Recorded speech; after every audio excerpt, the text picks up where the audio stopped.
Iba't ibang tulay ang matatagpuan sa lungsod ng San Jose del Monte.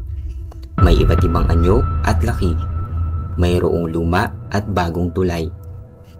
Pero mayroong isang lumang tulay sa bayan na ito na mayroong kakaibang kwento.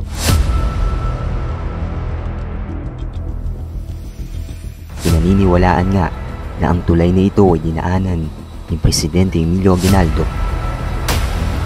Yang tawag ng ilan dito ay Aguinaldo Bridge.